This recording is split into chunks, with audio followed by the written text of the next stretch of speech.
এই যে বন্ধুরা, ভালোবাসার সকল রকমের পাঠ গল্প পেতে আমাদের SM ডায়েরি চ্যানেলটি সাবস্ক্রাইব করে আমাদের সাথেই থাকুন। ধন্যবাদ। এই ছেলে, তুমি এখানে কি করতেছো? সরি ম্যাডাম, আমি আর এখানে আসবো না। আমি কি তোমাকে বলেছি নাকি এখানে আসবে না? আমি জিজ্ঞাসা করলাম তুমি এখানে কি করতেছো। এটা তো মহিলা হল, তুমি তো পুরুষ হলে থাকো। মহিলা হলে এসেছো কেন?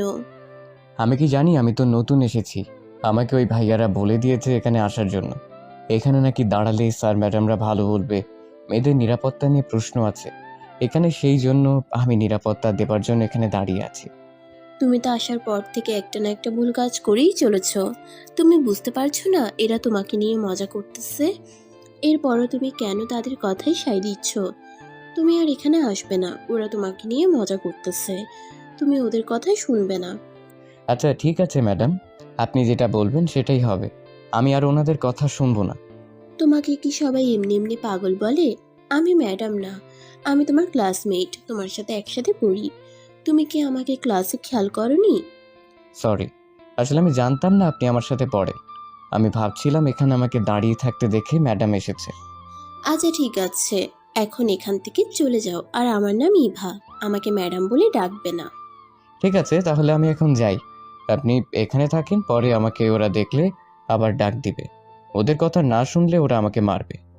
ওরা নাকি চাইলে আমাকে ভার্সিটি থেকে বের করে দিতে পারে। আমি অনেক স্বপ্ন নিয়ে ভার্সিটিতে ভর্তি হয়েছি। এরপর নিহান ওখান থেকে চলে আসলো। নিহান এই ভার্সিটিতে ভর্তি হয়েছে মাত্র 3 দিন হয়েছে। ইঞ্জিনিয়ারিং তার ছোটবেলা থেকেই স্বপ্ন। তার বাবা বদলি হওয়ার কারণে এখানে এসেছে।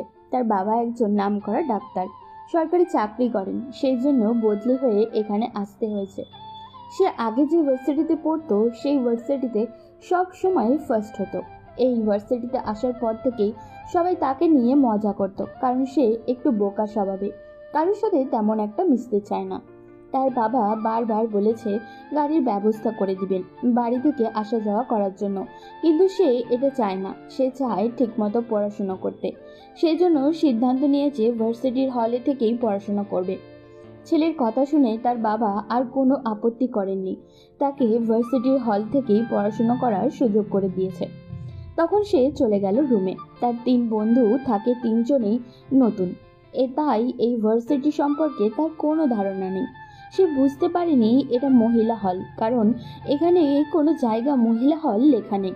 ওদিকে ইভা নিজের রুমে গিয়ে হাসতে শুরু করেছে। ছেলেটার কর্মকাণ্ড দেখে আসার পর থেকেই সে দেখে যাচ্ছে ছেলেটাকে নিয়ে সবাই মজা করছে। ছেলেটা দেখতে অনেক সুন্দর, কিন্তু তার চাল চলন দেখে মনে হয় এইমাত্র গ্রাম থেকে উঠে এসেছে, এই রকম টাইপ, একদম খ্যাত টাইপের।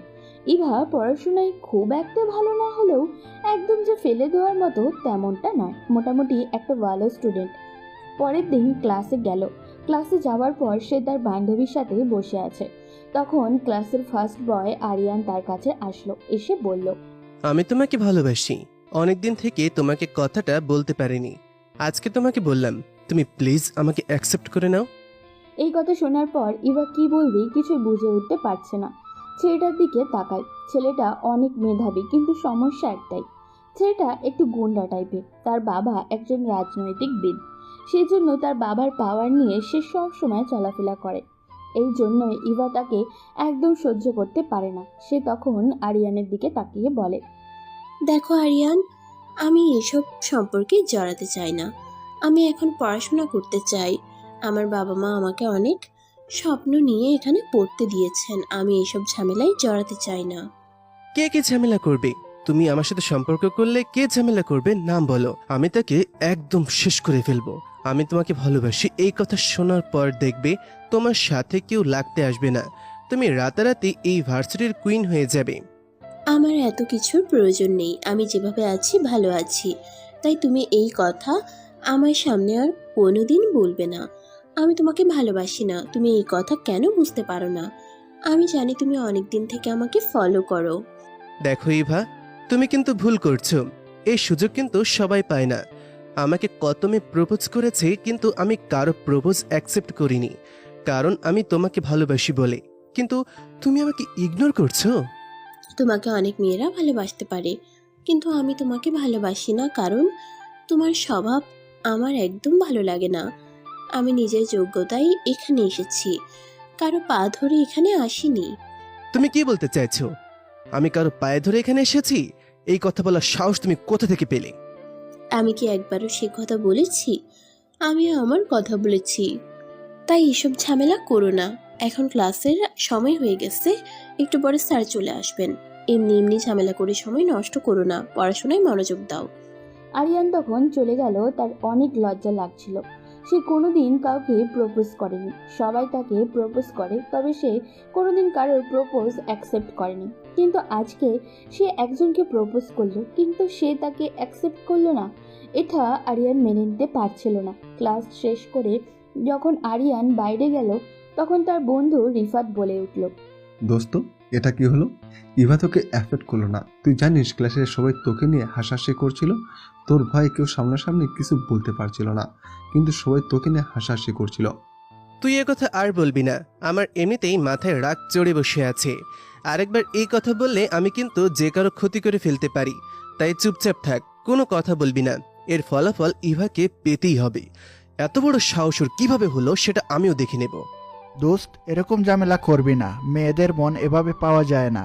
মেয়েদের মন পেতে হলে একটু কষ্ট করতে হয়। তাই আমি যেটা বলছি সেটা শোন। এত তাড়াতাড়ি ভেঙে পড়লে চলবে না। ইবাকে তুই ইমপ্রেস করবি, কারণ ইবা ভার্সিটির সবচেয়ে সুন্দরী মেয়ে। তার একটু অহংকার থাকবেই, এটাই স্বাভাবিক। এই কথাটা তুই ঠিকই বলেছিস নিলয়। আমি একবার চেষ্টা করে থেমে যাচ্ছি। আমাকে আরো চেষ্টা চালিয়ে যেতে হবে। তাই আমাকে আরেকবার চান্স নিতে হবে।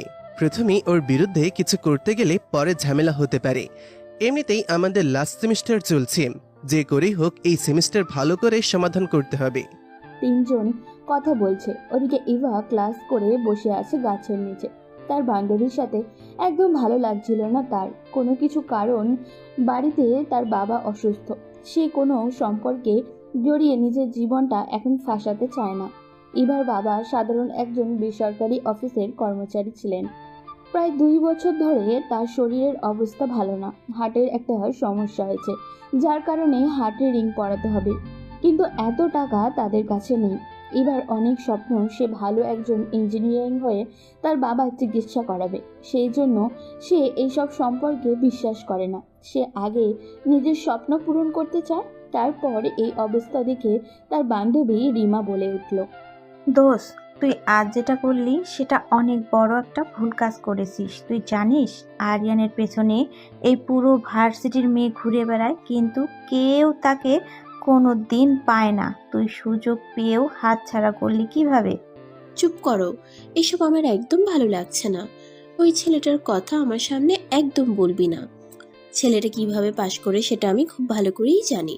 তার বাবার পাওয়ারে সে ভার্সিটির ফার্স্ট স্টুডেন্ট হয়ে বসে আছে, না হলে সে এই ভার্সিটির ধারে কাছে আসারও যোগ্য নয়। কি বলিস? আরিয়ান অনেক মেধাবী, সাথে অনেক টাকা পয়সার মালিক। যদি তুই আরিয়ানকে অ্যাকসেপ্ট করতি তাহলে তুই রাজরানীর মতো থাকতি। এই ভার্সিটির সবাই তোকে সম্মান করত, কিন্তু তুই এত বড় একটা সুযোগ মিস করলি। এটা কিন্তু একদম ভুল কাজ করেছিস। তোর যদি এত ইচ্ছা থাকে তাহলে তুই যা, গিয়ে তার সাথে প্রেম কর। আমার সাথে এসে কথা বলতে যাবি না, আমি ওকে সহ্য করতে পারি না। ওদিকে তাদের এক্সাম চলে আসছিল। বেশি দিন বাকি নেই, প্রায় 1 সপ্তাহ বাকি আছে। এই সময়ে এসে নতুন ভার্সিটিতে মানিয়ে নেওয়াটা খুবই কষ্টকর হয়ে গিয়েছিল নিহানের জন্য। কিন্তু সে খুব তাড়াতাড়ি সব কিছু মানিয়ে নিতে চাইছিল। কিন্তু এই ভার্সিটির সবার সাথে তেমন তার পরিচয় নেই। আগে সে যে ভার্সিটিতে ছিল সেখানে অনেক পড়াশোনা করেছে, কিন্তু কোনোদিন সে কোনো পরীক্ষায় সেকেন্ড হয়নি। হঠাৎ করে তার ভার্সিটি চেঞ্জ হওয়ার কারণে কেমন জানি মনে হচ্ছিল তার কাছে। কিন্তু যে করেই হোক তাকে তার যোগ্যতার প্রমাণ দিতেই হবে। ফাইনাল এক্সামের আগে সর্বোচ্চ প্রস্তুতি নিতে হবে। এই পরীক্ষায় ভালো করতেই হবে। এই পরীক্ষা যদি ভালো কিছু করতে পারে তাহলে ভার্সিটির টিচাররা তাকে একটু টাইম দিবে। এখানে ও নতুন এসেছে, তাই তেমন কারোর কাছে সে পাত্তা পায় না। দেখতে দেখতে তাদের পরীক্ষার সময় এসে গেল। এখনো পর্যন্ত সব কিছু ঠিকঠাকই চলছিল। মাঝে মাঝে নিহানকে নিয়ে সবাই অনেক মজা করত, কিন্তু নিহান পড়াশোনায় অনেক মনোযোগী। সে পড়াশোনা ছাড়া কোনো কিছুই বুঝতে চাইছিল না। যখন পরীক্ষা শেষ হলো তখন নিহান নিজের বাসায় চলে গেল। বাসায় যাওয়ার পর কয়েকদিন থেকে যখন ফিরে আসলো তখন রেজাল্টের দিন চলে আসলো। রেজাল্টের দিন কিছু অদ্ভুত ঘটনা তার সাথে ঘটলো, কারণ সে ভাবতেই পারেনি যে পুরো ভার্সিটির মধ্যে ফার্স্ট হয়ে যাবে। যখন রেজাল্ট দেখার জন্য আরিয়ান গেল তখন সে ভাবছিল সেই ফার্স্ট হবে, কিন্তু গিয়ে দেখতে পেল সেখানে নেহানের নামটা। এটা দেখার পর তার মাথা নষ্ট হয়ে গেল। পুরো ভার্সিটির সবাই অবাক হয়ে গেছে, কারণ কোনো দিন আরিয়ান ছাড়া কারোর নাম দেখতে পায়নি এই জায়গায়। আজ নতুন একটা ছেলের নাম, তাও আবার মাত্র কয়েকদিন হয়েছে ভার্সিটিতে এসেছে, এরই মধ্যে নতুন জায়গা দখল করে নিয়েছে। এটা আরিয়ান মেনে নিতেই পারছিল না। সবাই একে একে এসে নিহানকে অভিনন্দন জানাচ্ছিল। ওদিকে নিহান বিশ্বাসই করতে পারছিল না নতুন একটা জায়গায় এত ভালো রেজাল্ট করে ফেলবে। ইভাও অনেক বেশি খুশি হলো, এবার সে চতুর্থ হয়েছে। কিন্তু তার দারুণ ভালো লাগছিল আরিয়ানের নামটা পিছনে পড়তে দেখে, কারণ আরিয়ান অনেক অহংকার নিয়ে চলাফেরা করত। ফার্স্ট হওয়ার কারণে নিহান তাকে পিছনে ফেলে দিয়েছে। আরিয়ান তখন তার বন্ধুদের দিকে তাকিয়ে বলল, ওই বোকা ছেলেটা কিভাবে আমার জায়গা দখল করলো? ওকে আমি ছাড়বো না। আমার মান সম্মান নষ্ট করে দিয়েছে। আজ পর্যন্ত কোনোদিন সেকেন্ডও হয়নি, আমাকে পুরো 6 নম্বরে নামিয়ে দিয়েছে। ওকে আমি ছাড়বো না। দোস্ত, কি করবি? তুই তো ঠিকমতো পড়াশুনি করিস না, সারাদিন ঘুরে বেড়াস। তাহলে ও নিজের যোগ্যতা এখানে এসেছে? আমি কোনো কথা শুনতে চাই না। আমার নাম আমি ফার্স্টে দেখতে চাই। যে করেই হোক এটা করতে হবে, না হলে ও একদিন আমার জায়গা দখল করে নেবে। কিন্তু সেটা কিভাবে সম্ভব? আমাদের কিছুই করার নেই। সে পড়াশোনা করেছে, সেই জন্যই এই জায়গাতে আসতে পারছে। এটা কেমন হবে? ওকে যদি আমরা এখান থেকে সরিয়ে দিতে পারি তাহলে তো আমার আর কেউ প্রতিদ্বন্দ্বী থাকবে না। তখন আমি আবার তো ফার্স্ট হতে পারি, তাই না? বলেই তারা তিনজন হেসে উঠল। ওদিকে নিহান তখন দাঁড়িয়েছিল। হঠাৎ করে তাকে পিয়ন এসে বলে গেল তাকে অফিসে ডাকা হয়েছে। তখন সে অফিসে যাওয়ার পর সকল শিক্ষক শিক্ষিকারা তাকে অভিনন্দন জানালো। তখন রফিক স্যার বলে উঠলেন, আমি আমার বন্ধুকে কথা দিয়েছিলাম তার ছেলেকে ঠিকমতো পড়াশোনা করাবো। বাবা, আমার সম্মান তুমি বাঁচিয়েছো। তোমার বাবা অনেক স্বপ্ন নিয়ে আমার কাছে এনে দিয়েছিল তোমাকে। কি বলছেন রফিক স্যার? আপনি নিহানের বাবাকে চেনেন? স্যার, ওকে আপনি চিনেন না? ওর বাবা তো বর্তমানে অনেক বড় নাম করা একজন ডাক্তার, আরমান চৌধুরী। ওনার একমাত্র ছেলে নিহান। আরমানের সাথে আমি ছোটবেলা থেকে পড়াশোনা করেছি। এরপর ও মেডিকেলে ভর্তি হয়ে যায় আর আমি ইঞ্জিনিয়ারিংয়ে। তবে আমাদের বন্ধুত্বটা ছোটবেলা থেকে যেভাবে ছিল এখনো ঠিক সেভাবেই আছে। যাক, আমাদের ভার্সিটি নতুন একজন ফার্স্ট ছাত্র পেল। এতদিন তো আরিয়ান ছিল, কিন্তু হঠাৎ করে তুমি এসে তাকে সরিয়ে দিয়েছ। পড়াশোনার মধ্যে এরকম প্রতিদ্বন্দ্বিতা থাকাটা খুব ভালো। এভাবেই তোমরা মিলেমিশে পড়াশোনা করো। তোমরাই তো আগামীর ভবিষ্যতে ঠিক মতো পড়াশোনা করবে নিহান। দোয়া করবেন যাতে আমি ঠিকমতো পড়াশোনা করে আমি আমার বাবার স্বপ্ন পূরণ করতে পারি। আমার বাবা আমাকে অনেক স্বপ্ন নিয়েই ভার্সিটিতে ভর্তি করেছেন। আমি যেন আমার বাবাকে কোনোদিনও অসম্মানের মুখে না ফেলি, সেই জন্য আমার জন্য দোয়া করবেন স্যার। এটা বলতে হয় না বাবা, শিক্ষকরা তার ছাত্রছাত্রীদের জন্য সব সময় দোয়া করে। তুমি আজকে থেকে ঠিকমতো ক্লাস করো, আর তুমি এখন থেকে ফার্স্ট সিটে বসবে, ঠিক আছে? ওখানে তো আরিয়ান ভাইয়া আর তার বন্ধুরা বসে, ওখানে আমি বসলে তাদের অসুবিধে হতে পারে। আমার কোনো অসুবিধে নেই, আমি লাস্টের বেঞ্চে বসবো। ভালো ছেলেরা পিছনের সিটে বসে না, পিছনের সিটে খারাপ ছেলেরা বসে।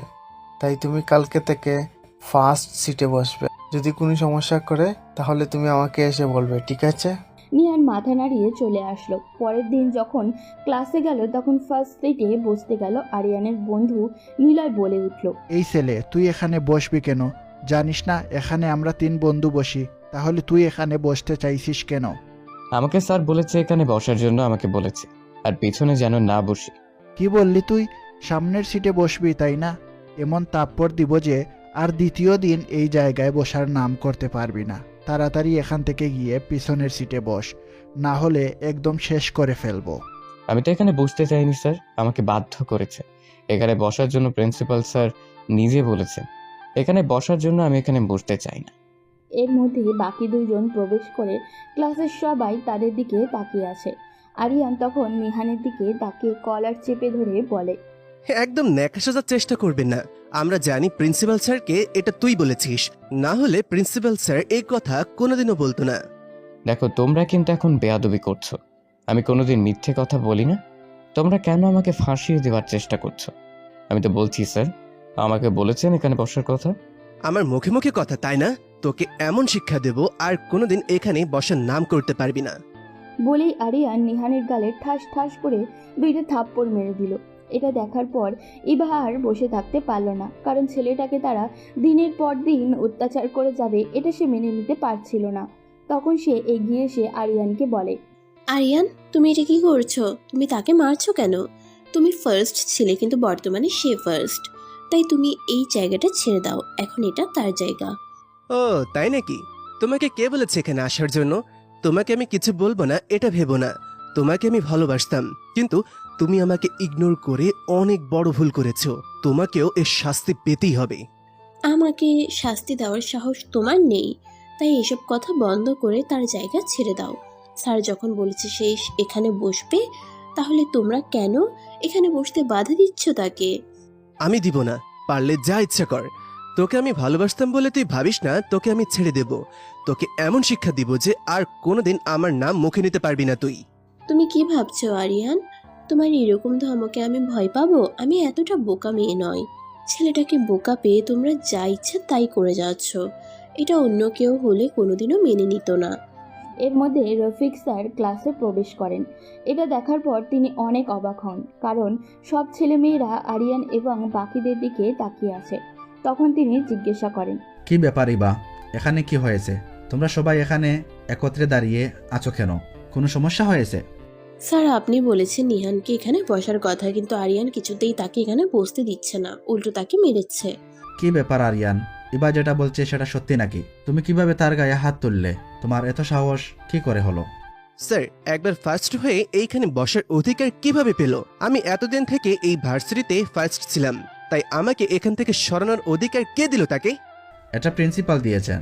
আমিও তাকে এই জায়গায় বসার জন্য বলেছি, কিন্তু তোমার সাহস কি করে হলো তুমি তার গায়ে হাত তুললে?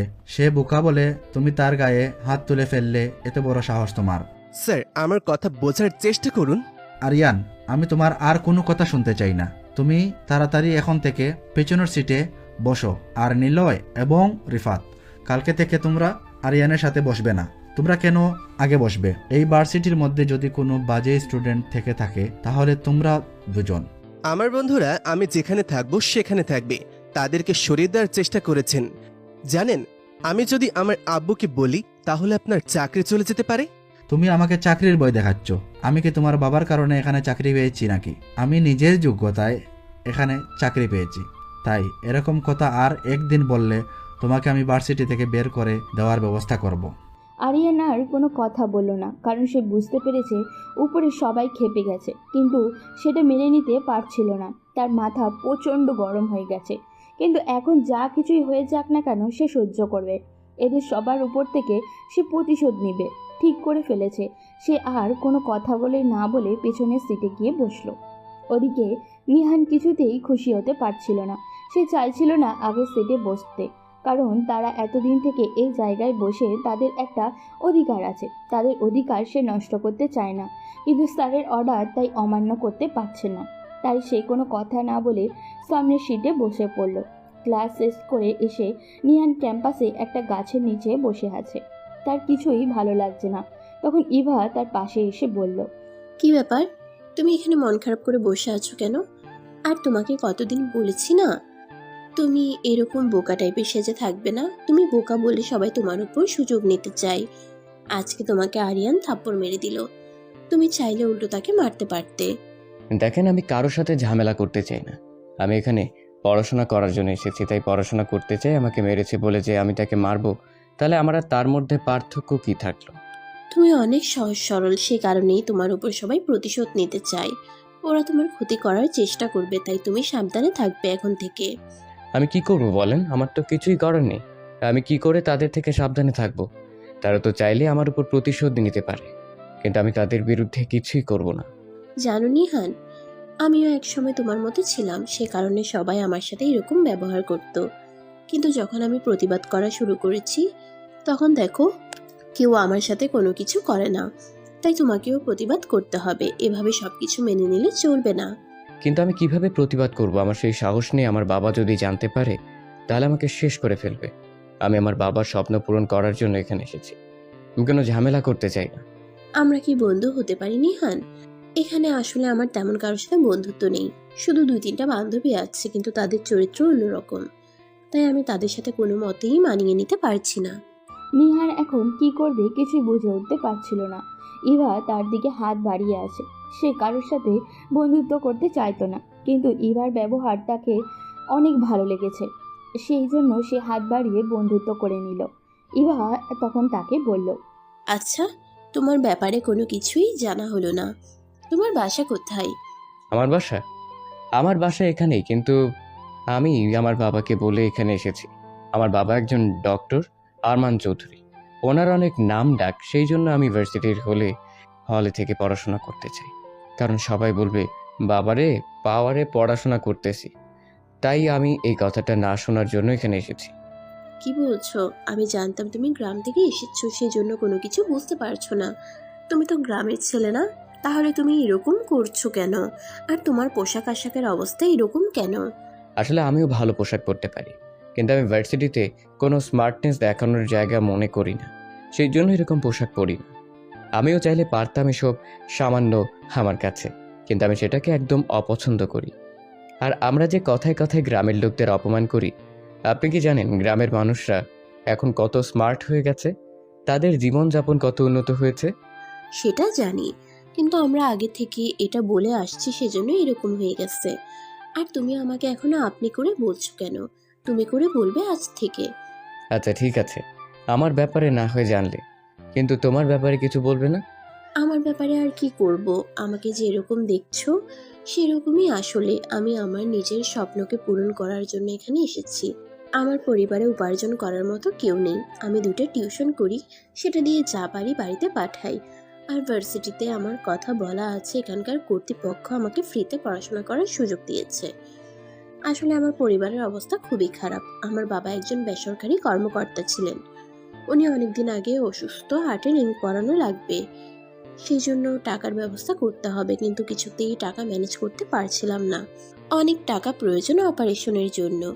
আমার স্বপ্ন, আমি এবার যদি ইঞ্জিনিয়ারিংটা শেষ করতে পারি তাহলে একটা চাকরি পেলেই বাবার অপারেশনটা সবার আগে করাতে চাই। সেজন্য আমি এত কষ্ট করে পড়াশোনা করতেছি। কি বলো? তোমাকে দেখে তো একদম এরকম মনে হয় না। তোমাকে দেখলে অনেক হাসি খুশি মনে হয়। আমি ভাবতেও পারিনি তোমার মনে এত কষ্ট। ওদিকে আরিয়ান এবং তার বন্ধুরা এই অবস্থা দেখে মেনে নিতে পারছিল না। না, তারা তাকিয়েছিল তাদের দুজনের দিকে। তারা দুজন যে কথা বলছে এটা তারা মেনে নিতেই পারছিল না। সেই জন্য তারা প্ল্যান সাজাতে শুরু করে কিভাবে তাদেরকে শেষ করে দেওয়া যায়। ওদিকে তারা দুজন অনেকক্ষণ কথা বলে একজন আরেকজনের নাম্বার নিয়ে চলে যায়। তখন নিহান চিন্তা করতে শুরু করেছে, যে করেই হোক এবার দুঃখ দূর করতে হবে। যেহেতু তার সাথে বন্ধুত্ব করেছে, তাই তার একটা দায়িত্ব তো আছেই। তার বন্ধুর প্রতি এই কষ্টটা তার দূর করতেই হবে। সে কিভাবে এবার কষ্ট দূর করবে? তখন নিহান তাড়াতাড়ি তার বাবার কাছে কল করে। তার বাবা ফোন দেখেই অবাক হয়ে যান, কারণ এই সময় নিহান কোনো দিনও তাকে কল করে না। তার বাবা ফোন ধরে বলে, কি ব্যাপার বাবা, কোনো সমস্যা হয়েছে? এই সময় কল করলে কেন? আব্বা, আমি তোমাকে একটা কথা বলার জন্য ফোন করেছি। কথাটা না বলে ঘুমোতে পারছিলাম না, সেজন্য কথাটা বলার জন্য ফোন করেছি। কি কথা আব্বু, বলো। আসলে বাবা, আমার একজন বান্ধবী আছে, তার বাবা অনেক অসুস্থ। তারা অনেক গরিব, ঠিকমতো পড়াশোনা করতে পারছে না সে। তার বাবার চিকিৎসা প্রয়োজন, আর্জেন্ট, কিন্তু অনেকদিন যাবত অসুস্থ থাকার পরেও অপারেশন করতে পারছে না। আমি চাইছিলাম তার অপারেশনটা তুমি ফ্রিতে করে দাও। ও এই ব্যাপার। আমার ছেলে আমার কাছে একটা জিনিস চেয়েছে, সেটা আমি দিব না, এটা হতে পারে? তুমি কালকেই তাকে নিয়ে চলে আসো আমার হাসপাতালে, আমি তার সব চিকিৎসা করে দেবো, তুমি কোনো চিন্তা করো না। আচ্ছা ঠিক আছে বাবা, আমি তোমাকে আমার রেজাল্টের ব্যাপারে কিছু জানাইনি।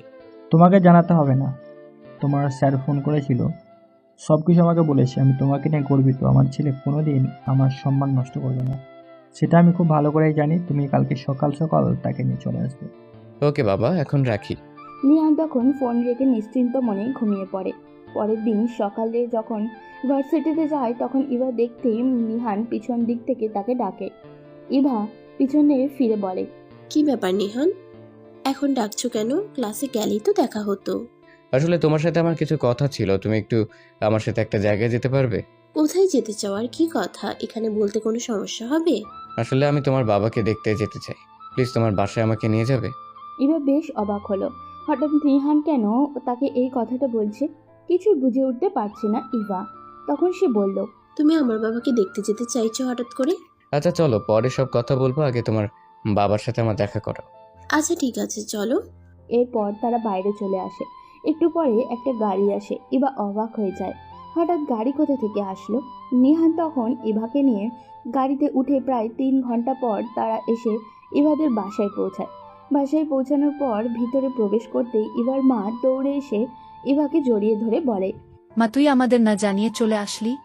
আমাদের তো জানাতে পারতি তুই আসবি।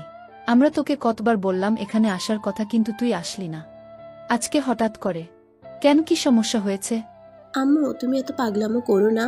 আসলে আমার বন্ধু নিহান আব্বুকে দেখতে চেয়েছিল, সেই জন্য তাকে নিয়ে চলে আসলাম। তাদের নিয়ে দাঁড়িয়ে আছিস কেন? তাড়াতাড়ি ভিতরে আয়। আসসালামু আলাইকুম আন্টি, আসলে আমরা ভেতরে যেতে পারবো না। আপনি আঙ্কেলকে রেডি করে নিয়ে আসেন, আমরা আঙ্কেলকে ডাক্তারের কাছে নিয়ে যেতে চাই।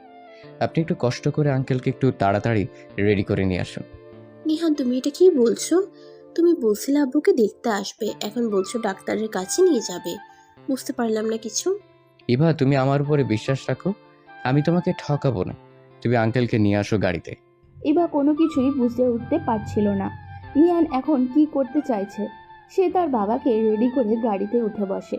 ড্রাইভার গাড়ি চালাতে শুরু করে। একটু পর শহরের সবচেয়ে বড় হসপিটালের সামনেই গাড়িটা এসে থামে। গাড়ি থেকে নেমে তারা সবাই ভিতরে যায়। তখন তাদের নিয়ে যাওয়া হয় নিহানের বাবার কেবিনের সামনে। নিহানের বাবা নিহানকে দেখে এসে জড়িয়ে ধরেন। এত বড় একজন ডাক্তারের কাছে এসেছে, এবার বাবার কেমন জানি করছিল। নিহান তখন ইভার দিকে তাকিয়ে বলে, ইভা, এই হচ্ছে আমার বাবা। আমি বাবার সাথে কালকে আঙ্কেলের ব্যাপারে কথা বলেছিলাম। বাবা বলেছে আঙ্কেলের চিকিৎসা বাবা করবে। তুমি এটা কি বলছো? তুমি বুঝতে পারছো না? আমি তোমাকে কালকে কথাটা বলেই ভুল করেছি। আমি শুধুমাত্র আমার স্বপ্নটা জানানোর জন্য বলেছিলাম। তুমি এটা কেন করতে গেলে? কালকে তুমি আমাকে বন্ধু বলেছিলে, বন্ধু হিসেবে আমার একটা দায়িত্ব আছে। আর আমার আঙ্কেলকে আমি চিকিৎসা করাবো, তাতে তোমার আপত্তি কোথায় বাবা? তুমি আঙ্কেলের চিকিৎসার ব্যবস্থা করো, সব কিছু ঠিক মতো করবে। ঠিক আছে আব্বু, তুমি চলে যাও এখন ভার্সিটিতে। আমি ওনার সব চিকিৎসার ব্যবস্থা করতেছি, কালকেই ওনার অপারেশন করব। আচ্ছা আব্বু, আমি এখন চলে যাচ্ছি। তুমি কালকে অপারেশন শেষ হওয়ার পর আমাদেরকে জানাবে, আমরা এসে দেখে যাব। তখন ইভার বাবা নিহানের দিকে তাকিয়ে অবাক হয়ে বলে, বাবা, তুমি কি বলছো কালকে অপারেশন হবে? মানে এটা তো কয়েক লক্ষ টাকার ব্যাপার। এত টাকা আমরা কিভাবে ব্যবস্থা করব কালকের ভিতরে? আরে ভাই সাহেব, আপনি টাকার কথা কেন চিন্তা করতেছেন? আমি আপনার ভাইয়ের মতো, আমি আপনার চিকিৎসা করব। আমার ছেলে বলেছে আপনার চিকিৎসা করার জন্য। আপনি এত চিন্তা করছেন কেন? সে কি আপনাকে টাকা দেওয়ার কথা কখনো বলেছে? আমি আপনার চিকিৎসা এমনিতেই করব। আমি আপনার ভাইয়ের মতো, আমি আপনার চিকিৎসা করব। এত কষ্ট করে পড়াশোনা করলাম, কি ভাইয়ের সেবা করতে না পারে তাহলে কেন পড়াশোনা করলাম? ইভার বাবা কান্না করে দেন। তিনি কি করবেন কিছুই বুঝে উঠতে পারছিলেন না। এতদিন বেঁচে থাকার স্বপ্ন মনে হয় তার পূরণ হতে চলেছে। ইভা কোনো কথা বলছে না, সে চুপ হয়ে গেছে একেবারে। তারা দুজনে আবার গাড়িতে উঠে বসে। ইভার মা বাবা সেখানেই থাকেন। তাদেরকে একটা কেবিনে শিফট করে দেওয়া হয়। কালকে ইভার বাবার অপারেশন হবে। ইভা গাড়িতে উঠে কান্না করতে শুরু করে। এটা দেখার পর নিহান বলে, ইভা, আমি মনে হয় তোমাকে কষ্ট দিয়ে ফেলেছি। তোমার যদি মনে হয় আমি তোমাকে কষ্ট দিয়ে ফেলেছি, তাহলে আমাকে ক্ষমা করে দিবে। কিন্তু ওনার যতদিন লেট করতে তত ওনার ক্ষতি হতো, ওনাকে বাঁচানো সমস্যা হয়ে যেত। তাই আমি কাজটা করতে বাধ্য হয়েছি। নিহান, এরকম বলো না। তুমি আমার যে উপকার করেছো সেটা আমি কোনোদিনও ভুলতে পারবো না। আমি তোমার কাছে চিরকৃতজ্ঞ থাকবো। আমি কোনোদিনও ভাবতে পারিনি এত তাড়াতাড়ি আমার বাবার অপারেশন হয়ে যাবে। শুধুমাত্র তোমার কারণে এটা সম্ভব হয়েছে। আমার কারণে কেন হবে? আমার বাবা ডাক্তার হয়েছে মানুষের সেবা করার জন্য, তাই মানুষের সেবা করবে। এখানে চিন্তা করার কি আছে? আর তোমার বাবা তো আমার আঙ্কেল। তুমি এই ব্যাপারে নিশ্চিন্তে থাকতে পারো। আব্বু, তোমার বাবার চিকিৎসা ভালো মতো করবে। ইভা খুশিতে আত্মহারা হয়ে যায়। চোখ থেকে অনবরত পানি গড়িয়ে পড়ছে। এটা দেখার পর নিহান হাসতে শুরু করে।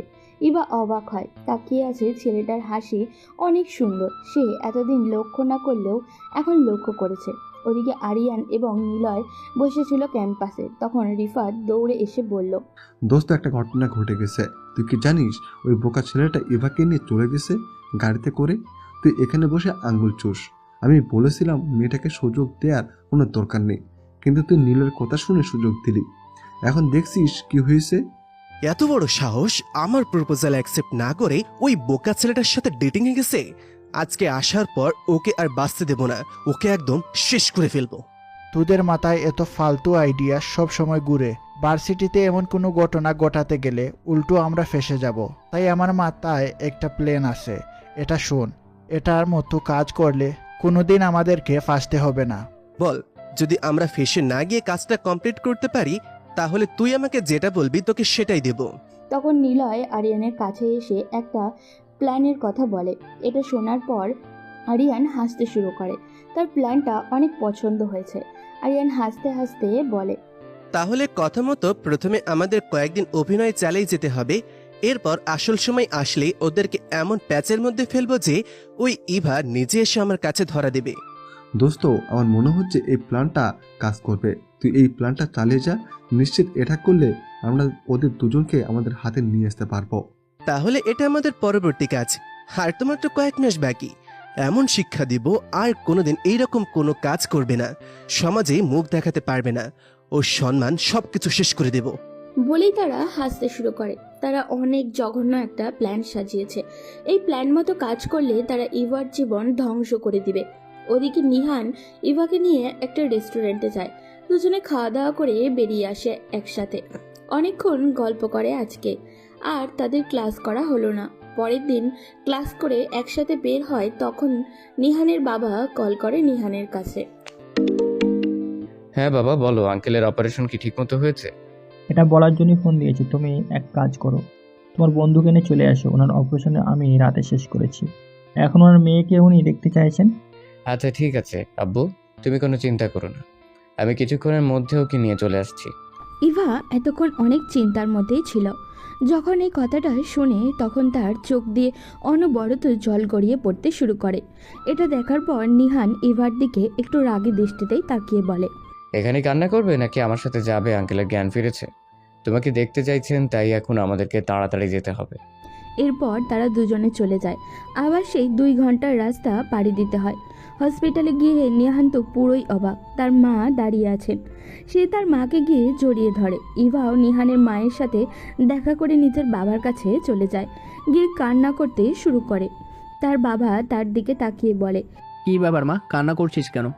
তোর তো স্বপ্ন ছিল আমাকে সুস্থ দেখবি। দেখ আমি সুস্থ আছি, তুই আর কান্না করবি না।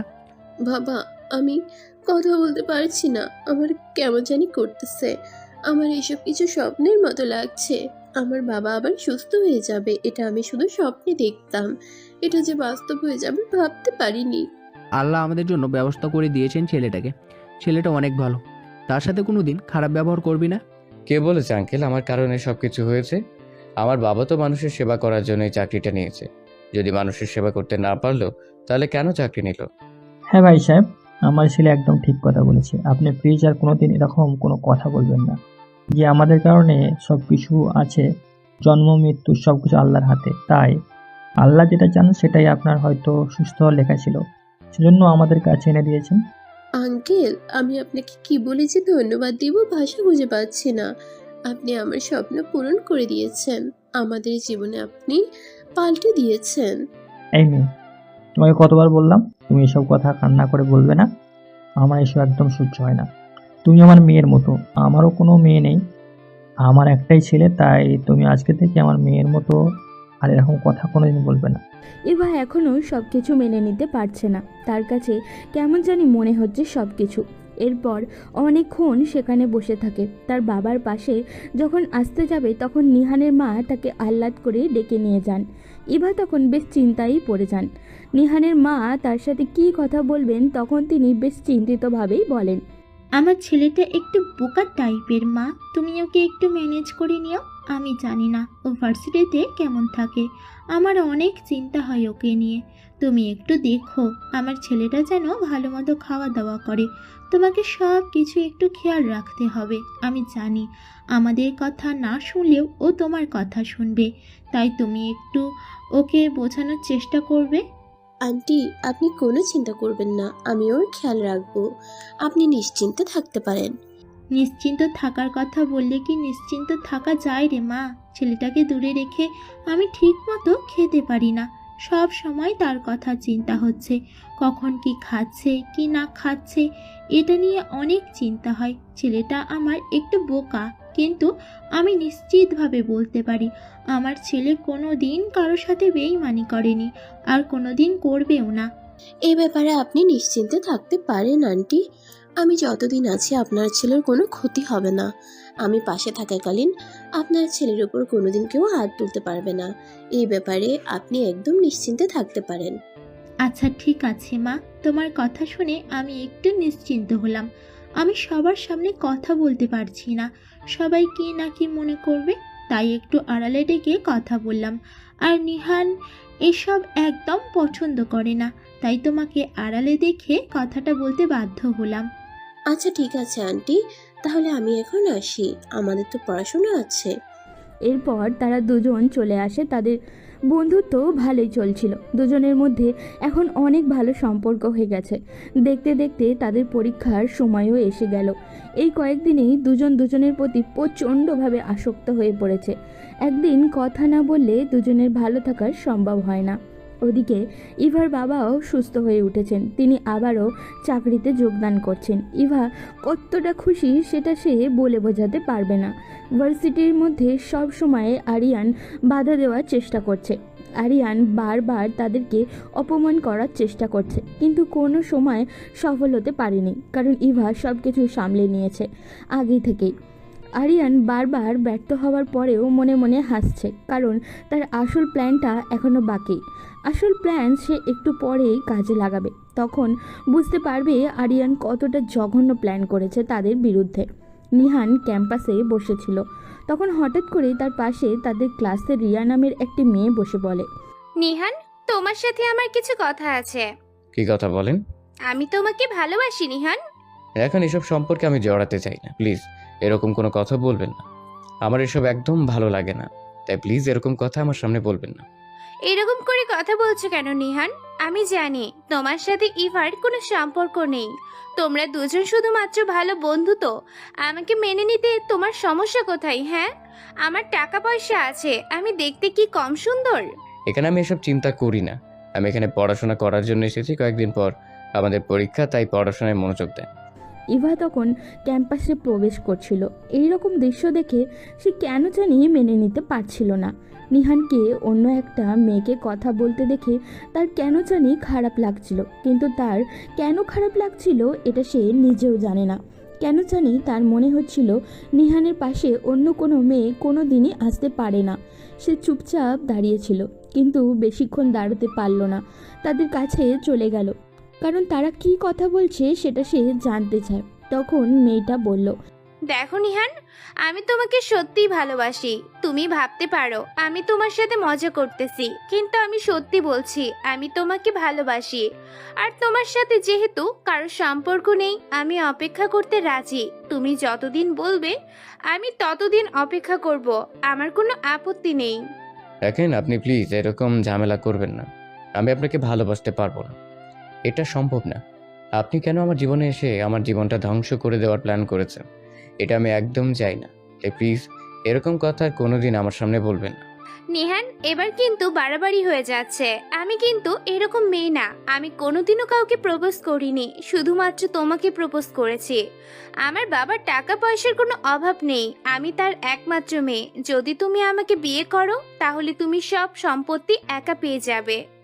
আপনি কি আমাকে সম্পত্তির লোভ দেখাচ্ছেন? যদি ভেবে থাকেন আমি একদম রাস্তার ছেলে, তাহলে সেটা ভুল করছেন। আমি আপনাদের সামনে বোকা সেজে থাকি বলে যে আমার কিছুই নেই, এরকম কিছু মনে করবেন না। টাকার লোভে অন্তত আমি কোনোদিন করব না, এই ব্যাপারে নিশ্চিন্ত থাকতে পারে।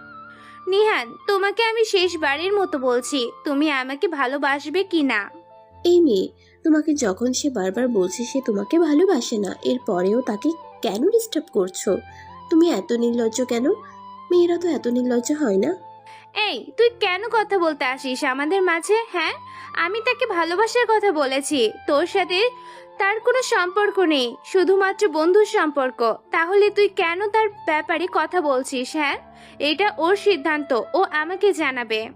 নিহান তখন ভীষণ রেগে যায়। সে মেয়েটার দিকে তাকিয়ে রাগী কণ্ঠে বলে, এই মেয়ে, তোমার সাথে এতক্ষণ ধরে ভালো কথা বলছিলাম, তুমি ভালো কথার মেয়ে নয়, সে আমার বন্ধু। সে আমার ব্যাপারে কথা বলতেই পারে। তুমি কেন তাকে এরকম কথা বলছো? তোমার ব্যবহার আগে ঠিক করো। আমার ব্যবহার ঠিক করব মানে? নিহান, তুমি এটা কিভাবে বলতে পারলে? যদি তুমি আমার না হও তাহলে কারো হতে পারবে না, এটা মনে রাখবে। দেখো, তোমাকে এখনো ভালোভাবে বলছি, আমার সামনে থেকে চলে যাও, নাহলে স্যারের কাছে বিচার দিতে বাধ্য হব তোমার ব্যাপারে। রিয়া রাগ করে চলে গেল। এদিকে ইভার বিশ্বজয়ের আনন্দ হচ্ছে। তার কেন আনন্দ হচ্ছে সে সেটা নিজেও জানে না। সে নিহানকে কিছু বলতে চায় কিন্তু বলতে পারছে না। যে করেই হোক নিহানকে বিষয়টা জানাতে হবে। নিহানের প্রতি তার কিছু একটা অনুভূতি কাজ করছে, কিন্তু সেটা সে নিজেও বুঝে উঠতে পারছে না। না নিজে শিওর হলে কিভাবে জানাবে। এর মধ্যেই তাদের পরীক্ষা এগিয়ে আসতে শুরু করলো। নিহান পরীক্ষা নিয়ে অনেক বেশি সিরিয়াস। এজন্য ইভা সিদ্ধান্ত নিল নিহানকে যদি কিছু জানাতেই হয় তাহলে পরীক্ষার পরে জানাবে। পরীক্ষার আগে কিছু জানানো সম্ভব না। ওদিকে তাদেরকে না জানিয়ে তাদের দুই পরিবার মিলিত হয়েছে। নিহানের বাবা ইভার বাবা মাকে দাওয়াত করেছে। তার বাড়িতে দুই পরিবারের সবাই মিলিত হয়ে তখন নিহানের বাবা বললেন, দেখেন ভাই সাহেব, আমার ছেলেকে আমি ছোটবেলা থেকে দেখেছি, কোনোদিন কারোর সাথে বন্ধুত্ব করেনি। হঠাৎ করে আপনার মেয়ের সাথে কীভাবে তার বন্ধুত্ব হলো? আর আমি তাদের বন্ধুত্বের গভীরতা দেখেছি, তাই আমি চাইছিলাম যদি আপনার কোনো আপত্তি না থাকে তাহলে আমাদের সম্পর্কটা যদি আর একটু গভীর করা যায়। ভাই সাহেব, আপনি কি বুঝালেন? আমি কিছুই বুঝতে পারলাম না। আপনি কি বুঝাতে চাইছেন? একটু সরাসরি বললে আমার একটু সুবিধা হতো। আপনি এখন বুঝতে পারেননি ভাই সাহেব, আমি নিহানের বাবাকে কথাটা বলেছি। আমি চাইছিলাম আমাদের ইভাকে যদি নিহানের বউ করে নিয়ে আসা যায় তাহলে কেমন হবে। এই কথা শুনে ইভার বাবা কী বলবেন কিছু বুঝে উঠতে পারছিল না। তিনি স্বপ্নেও চিন্তা করতে পারেননি এত বড় পরিবারে তার মেয়ের বিয়ে হবে। তিনি খুশিতে আত্মহারা হয়ে পড়েন। এরপর নিজের অবস্থানের কথা চিন্তা করে বলেন, আপনাদের কথা বুঝতে পারছি ভাবি, কিন্তু আপনারা কি আমাদের অবস্থানের কথা চিন্তা করেছেন? আমরা অনেক গরিব, সেখানে আপনার এত বড় পরিবারের মানুষ আমার মেয়েকে আপনারা যদি আপনাদের ছেলের বউ করে নিয়ে আসেন তাহলে সারা জীবন পস্তাতে হবে। আপনি এটা কীভাবে বলতে পারলেন ভাই সাহেব? আপনি কি আমাদেরকে এতদিনে এই চিনছেন? আমরা কি এরকম মানুষ বলেন? আমরা ইভাকে নিজেদের মেয়ের মতো ভাবি, সেখানে আপনি কীভাবে চিন্তা করলেন আমরা মানুষের কথা শুনবো? আমরা আমাদের কথাই চলবো, আমরা আমাদের পরিবারের জন্য বউ নিয়ে আসবো, সেখানে মানুষের কথা কেন শুনবো?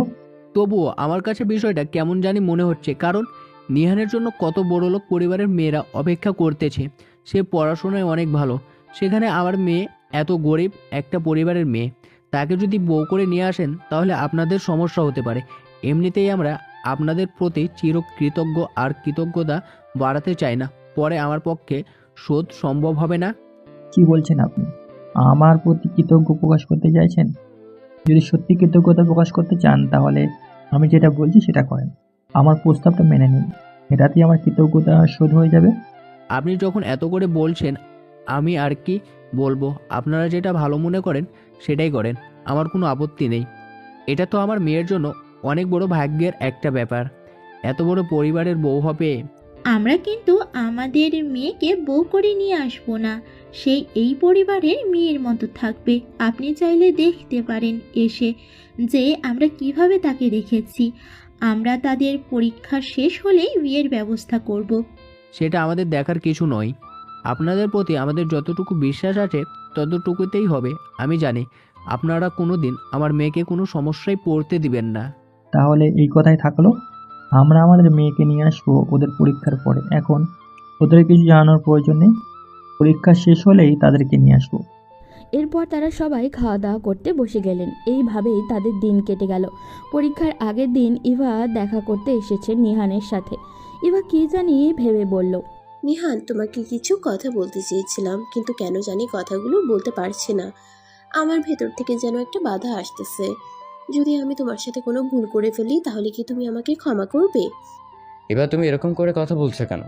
তোমার এরকম কথা আমার একদম পছন্দ হয় না। তুমি যেটা বলবে সেটা সরাসরি বলবে। আমি কোনোদিন ঘুরিয়ে পেঁচিয়ে কথা বলা পছন্দ করি না। যেটা বলতে চাও সেটা সরাসরি বলবে। আমি চাই সরাসরি বলতে, কিন্তু কেন জানি সরাসরি কথা বলতে পারছি না। আমার কেমন জানি মনে হচ্ছে। তাহলে তুমি আগে সিদ্ধান্ত নাও, তুমি কথাটা আমাকে বলবে নাকি বলবে না। তুমি যখন সিদ্ধান্ত নিতে পারবে তখন এসে আমাকে কথাটা বলবে। এখন আমাকে চিন্তার মধ্যে ফেলো না, আমি পরীক্ষা নিয়ে অনেক বেশি চিন্তিত। আচ্ছা ঠিক আছে, তাহলে আমি এখন আসি। কালকে পরীক্ষার সময় দেখা হবে। আর ঠিক মতো পড়াশোনা করে পরীক্ষায় কিন্তু তোমাকেও ফার্স্ট হতে হবে। তোমার জন্য শুভকামনা রইল। আমাদের দুজনের মধ্যে যে কেউ ফার্স্ট হলেই হবে। আমার ফার্স্ট হওয়ার কোনো চিন্তা নেই। এরপর ইভা হাসি মুখে বিদায় নিল। তার এতদিনে এই কথাটা ভালোভাবে উপলব্ধি হয়ে গেছে, সে নিহানকে ভালোবাসে। সে বারবার মুগ্ধ হয়েছে নিহানের চরিত্রের মুগ্ধতায়। ছেলেদের চরিত্র সম্পর্কে তার ধারণা খুবই খারাপ ছিল, কিন্তু নিহানকে দেখার পর তার ভাবনা পুনরায় উল্টে দিকে ঘুরে গেছে।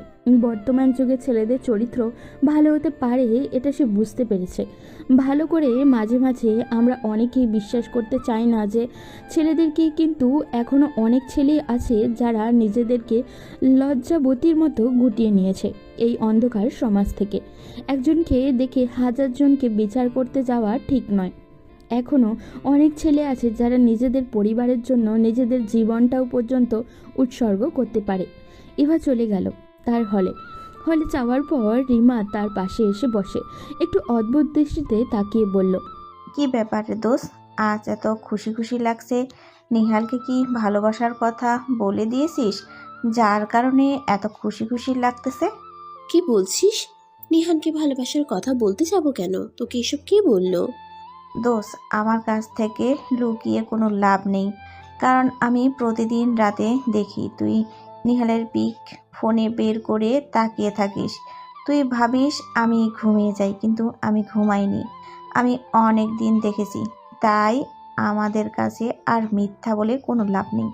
হ্যাঁ রে দোস্ত, আমি নিহানকে অনেক ভালোবেসে ফেলেছি, কিন্তু তাকে কিছুতেই বলতে পারছি না। তাকে কিভাবে বলবো? আচ্ছা, আমার একটা প্ল্যান আছে। আমার প্ল্যান মতো কাজ করলে তুই নিহালকে কথাটা বলতে পারবি।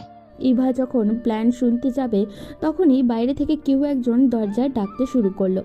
ইভা অবাক হয়ে গেল, কারণ একটা ছেলে দাঁড়িয়ে আছে তাদের হলের সামনে।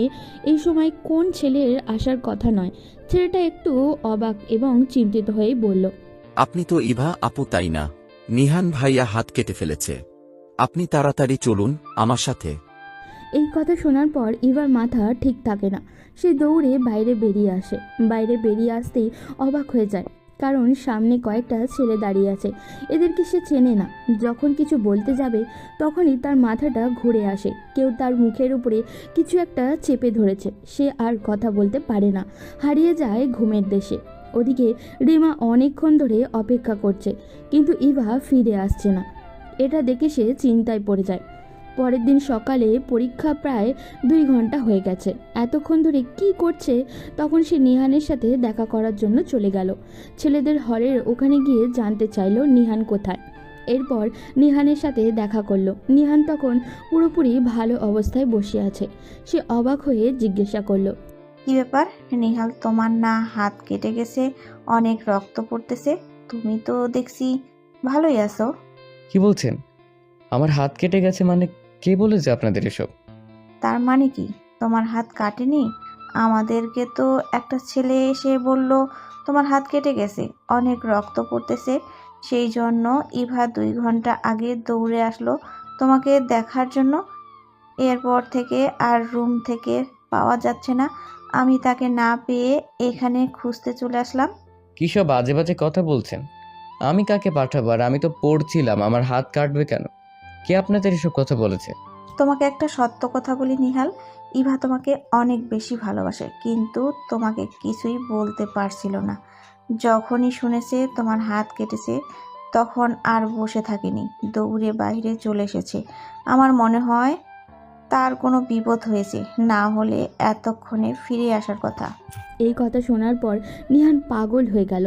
সেও ইভাকে অনেক বেশি ভালোবাসে, কিন্তু কিছুতেই বলতে পারছিল না, কারণ তার মনে হচ্ছিল ইভা তাকে খারাপ ভাববে। নিহান পাগলের মতো ঘুরতে লাগলো। কাল সকালে যে তার পরীক্ষা, এদিকে তার খেয়ালই নেই। ওদিকে ইভাকে বেঁধে রাখা হয়েছে একটা চেয়ারের সাথে। যখন তার জ্ঞান ফেরে তখন সামনে থেকে তাকিয়ে দেখলো আরিয়ান, নিলয়, সাথে আরও কয়েকটা ছেলে দাঁড়িয়ে আছে। এটা দেখার পর সে বুঝতে পারলো তাকে প্ল্যান করে এখানে নিয়ে আসা হয়েছে। তখন সে চিৎকার দিয়ে বলল, তোদের কত বড় সাহস! তোরা আমাকে এখানে ধরে নিয়ে এসেছিস, আমাকে মিথ্যা বলে তোরা ফাঁসানোর চেষ্টা করেছিস। তোদেরকে আমি ছাড়বো না, একদম শেষ করে ফেলবো। এই, তোরা তো বাড়াবাড়ি কিসের? এইখানে নিয়ে এসেছি, এরপরও তেজ কমছে না। একটু পর তেজ মিটিয়ে দেব। ছি, তোর দিকে তাকাতেও আমার ঘৃণা। যে লাগতেছে তোর মতো ছেলেদের এটাই পাওয়ার। পারলে সামনাসামনি লড়াই করতি, ভার্সিটিতে পরীক্ষায় জিতে দেখাতি, কিন্তু সেটা না করে আমাকে ব্যবহার করার চেষ্টা করছিস। একদম চুপ। একটা কথা বলার চেষ্টা করলে একদম শেষ করে ফেলবো। আমার কথার ওপর কথা বলার অধিকার কারো নেই। আমি তোকে ভালোবাসার কথা বলেছিলাম, কিন্তু তুই আমাকে অ্যাকসেপ্ট না করে ওই ছেলেটার কাছে গিয়েছিস। আজকে তোর চোখের সামনে তাকে মেরে ফেলবো। আরিয়ান, একদম এটা করার চেষ্টা করবে না, এতে তোমারই বিপদ হবে। নিহান অনেক ভালো একটা ছেলে, তার সাথে এরকম করবে না। ও প্রেমিকের জন্য দেখছি দরদ উতলে পড়ছে। আরিয়ান, তুই থামবি না। ওই ছেলেটাকে এখানে নিয়ে আসবি, এরপর ওর চোখের সামনে ওর কাছ থেকে সব কিছু কেড়ে নেব, এরপর ওই ছেলেটাকে খুন করব। না আরিয়ান, প্লিজ, আমি তোমার পায়ে ধরি, এরকম কোনো কাজ করবে না তোমার সাথে। আমাদের মারামারি স্বাভাবিক একটা ব্যাপার, তাই এটাকে এত বড় করতে যেও না প্লিজ। হ্যাঁ, হাওয়া বেরিয়ে গেল। আমি তো ভেবেছিলাম খেলাটা জমবে, কিন্তু এই মুহূর্তে ক্ষমা চাইলে তো হবে না। আরেকটু তেজ দেখাও। এতক্ষণ তো অনেক পাওয়ার দেখাচ্ছিলে, আরেকটু পাওয়ার দেখাও। আরিয়ান, স্বাভাবিক একটা ব্যাপারকে তুমি অনেক বড় করতে চাইছো। তোমাকে আমি ভালোবাসি না, তাই তোমাকে অ্যাকসেপ্ট করিনি। আমি তাকে ভালোবাসি, সেই জন্য তার কাছে গিয়েছি। সবাইকে যে সবার ভালো লাগতে হবে এটা কোনো কথা না। তুমি আমার থেকে অনেক ভালো মেয়ে পাবে। এখন আমাকে ছেড়ে দাও, কালকে আমাদের পরীক্ষা। এখন নিহানকে এখানে নিয়ে আসলে পরীক্ষা দিতে পারবে না। আমি তো এটাই চাই, ও যাতে পরীক্ষা না দিতে পারে। ওর অনেক পাওয়ার বেড়ে গিয়েছিল। একবার পরীক্ষায় ফার্স্ট হওয়ার কারণেই তাদের দুজনকে আজ আমি জন্মের মতন শিক্ষা দিয়ে দিব। তোদের কারণেই আমাকে অপমানিত হতে হয়েছে। হ্যাঁ দোস্ত, ওদেরকে ছাড়বি না। ওদের কারণে আমাদেরকে সবার সামনে অপমানিত হতে হয়েছে। আমরা কোনোদিন কারো কাছে অপমানিত হইনি, কিন্তু ওদের কারণে হতে হয়েছে। ওদেরকে যতক্ষণ না পর্যন্ত শেষ করছি ততক্ষণ পর্যন্ত আমাদের শান্তি নেই। আরিয়ান, আমি তোমার পায়ে ধরি, এরকম কোনো কাজ করবে না। তোমার কাছে আমি ক্ষমা চাইছি, তুমি আমার সাথে যা ইচ্ছা করো, কিন্তু নিহানের সাথে কিচ্ছু করবে না। হোমা গুমা, প্রেমিকের জন্য এত ভালোবাসা কোথা থেকে আসলো? তাহলে তো প্রেমিককে এখানে আনতেই হবে। তোমার সাথে কি হয় সেটাও নিজের চোখে দেখবে। আরিয়ান, প্লিজ এরকম করো না। আমি তো বলছি তুমি আমার সাথে যা ইচ্ছা করো, আমার কোনো আপত্তি নেই, কিন্তু প্লিজ নিহানের কোনো ক্ষতি করো না। তার পরিবারে সে একমাত্র ছেলে, তাকে নিয়ে অনেক স্বপ্ন দেখেছে তার পরিবার। এভাবে সব শেষ করে দিও না। চুপ, এখানে কারো কথা চলবে না। এখানে শুধু আমার কথাই চলবে। আমি যখন সিদ্ধান্ত নিয়েছি ওকে আমি শেষ করে ফেলবো, তাই ওকে আমার শেষ করতেই হবে। তাড়াতাড়ি ফোন দেই। আরিয়ান ফোনটা পকেট থেকে বের করে নিহানের নাম্বারে ডায়াল করলো। ওদিকে নিহান পাগলের মতো খুঁজছিল চারিদিকে, কথা বলতেও পারছিল না। সবাই ব্যস্ত ইভাকে খুঁজতে। কালকে যে নিহানের ফাইনাল পরীক্ষা সেটা তার মাথাতেই নেই। এখন যে করেই হোক ইভাকে খুঁজে বের করতেই হবে। এরই মধ্যে ভার্সিটির সবাই বিষয়টা জেনে গেছে। সবাই এই ব্যাপারটা নিয়ে চিন্তায় আছে। কালকে পরীক্ষা, তাও আবার ফাইনাল এক্সাম। এই সময় এত বড় একটা বিপদ হবে এটা কেউ ভাবতেও পারেনি। সবাই চিন্তিত, শিক্ষকদেরও মাথায় হাত উঠেছে। এত ভালো একটা মেয়ে কোথায় হারিয়ে গেল? রফিক স্যার ভুল করে তাদের পরিবারের কাছে এটা জানিয়ে দিলেন। তারা পাগলের মতো খুঁজতে শুরু করলেন। নিহানের কাছে বারবার কল করছিলেন। হঠাৎ করে অপরিচিত নাম্বার থেকে কল আসলো। নিহান তখন রিসিভ করতেই ওপাশ থেকে আরিয়ান বলে উঠল, কি ব্যাপার মিস্টার?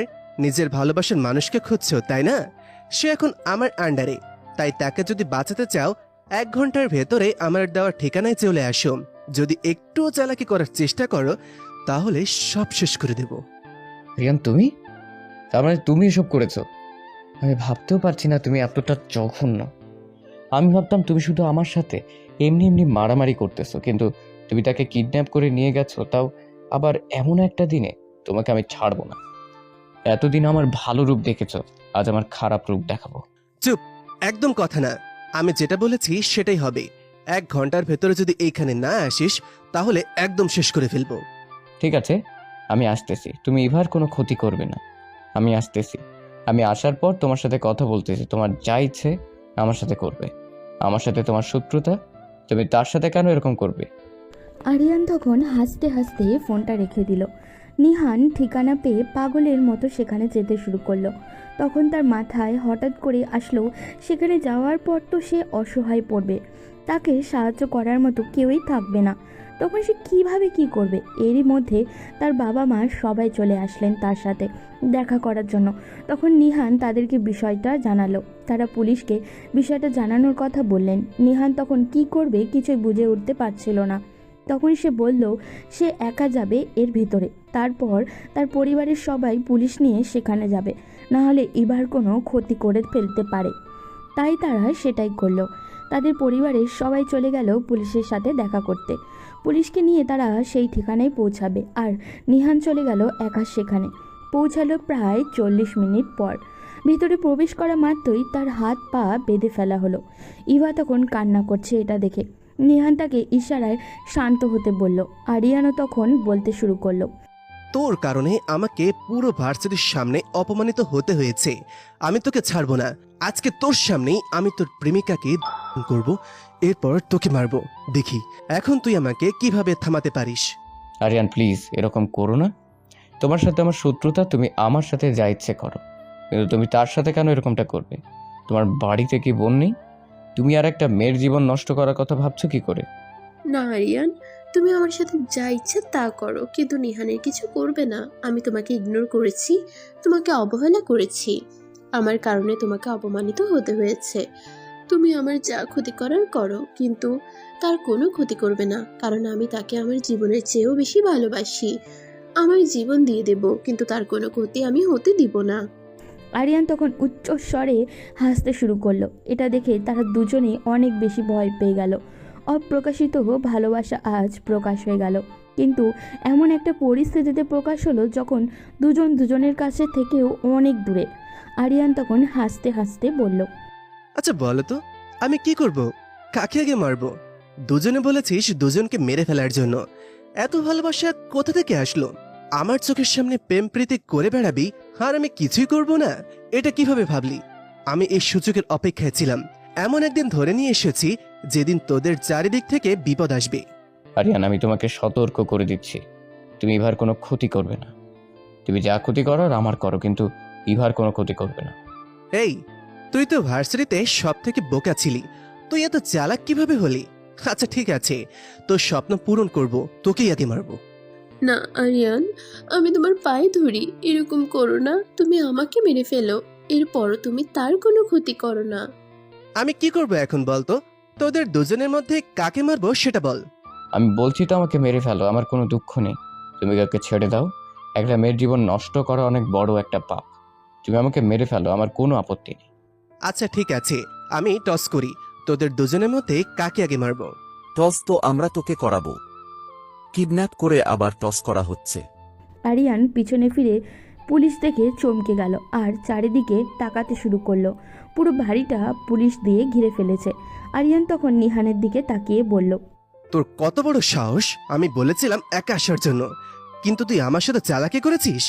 বলেই আরিয়ান গুলি করলো। নিহানের দিকে ইভা চিৎকার দিয়ে চোখ বন্ধ করে নিল। কলিজার ভিতর পর্যন্ত কেঁপে উঠল ওর। তার সে চোখ মেলে তাকাতে ভয় পাচ্ছিল। তবে আরিয়ানের চিৎকার শুনে সে সাহস করে চোখ মেলে তাকালো।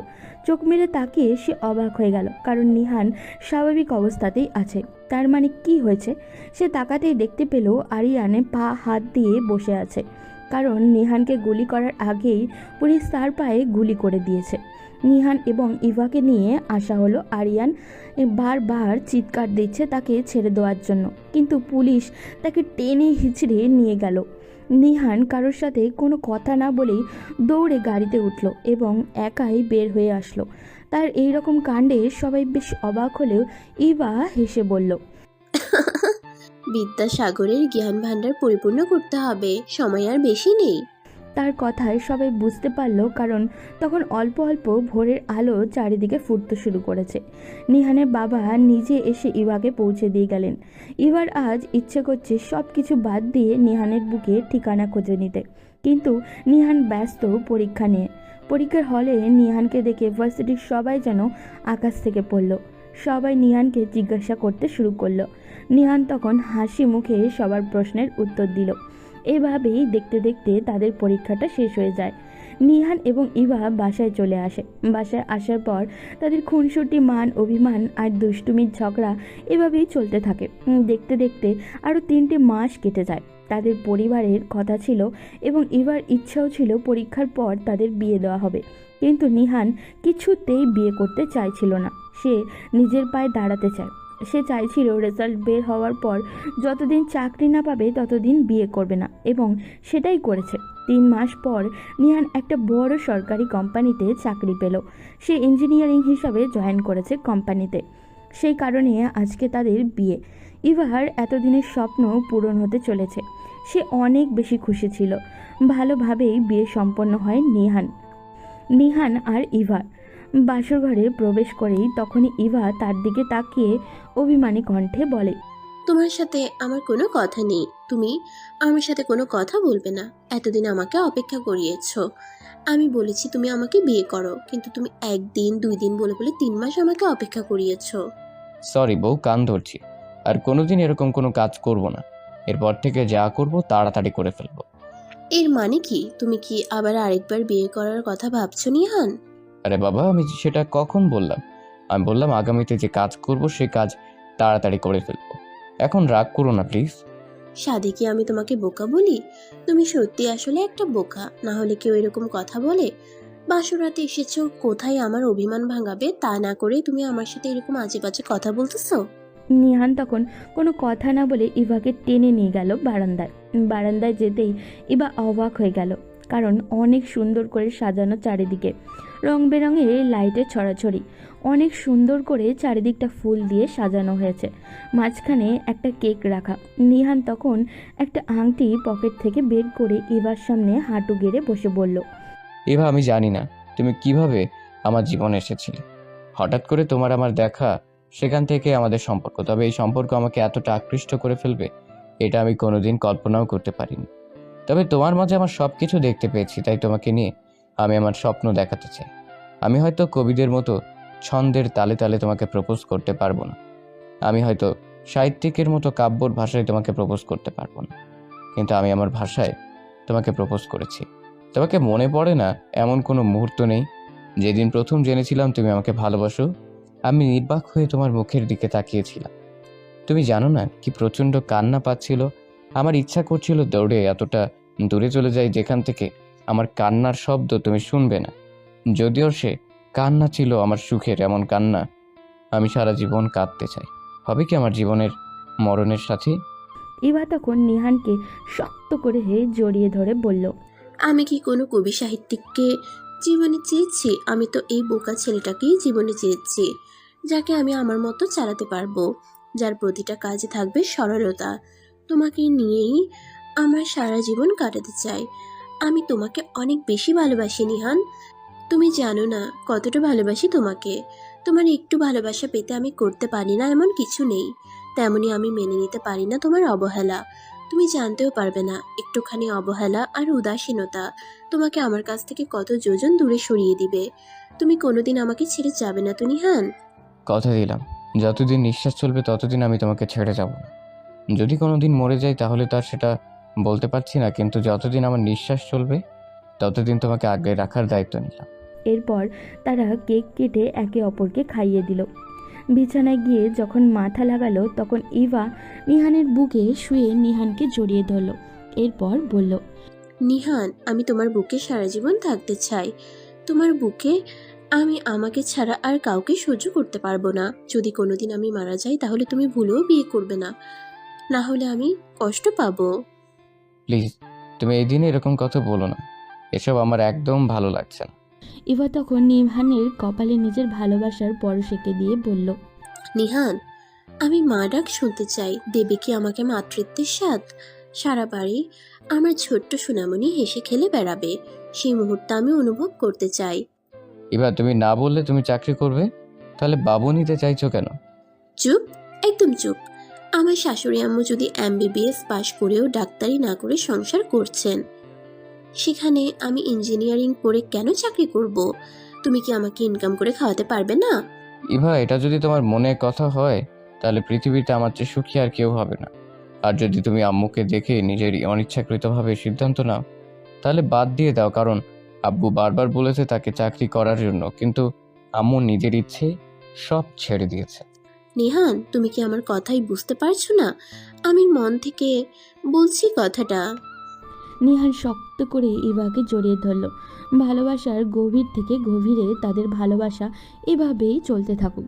আসলে মানুষের বাহির দেখে ভিতর নির্ধারণ করা বোকামি ছাড়া আর কিছুই না। তাই আমরা মানুষের বাহ্যিক সৌন্দর্য ভালো না বেশে যোগ্যতাকে ভালোবাসি। এতে জীবন সুখের হবে।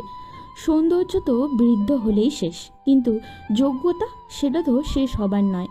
আজ এই পর্যন্ত, দেখা হবে পরবর্তী কোনো গল্পতে। সেই পর্যন্ত সবাই ভালো থাকবেন এবং সুস্থ থাকবেন।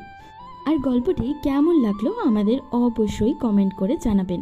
আপনাদের একটি কমেন্ট আমাদের আরও গল্প বানাতে অনুপ্রাণিত করে।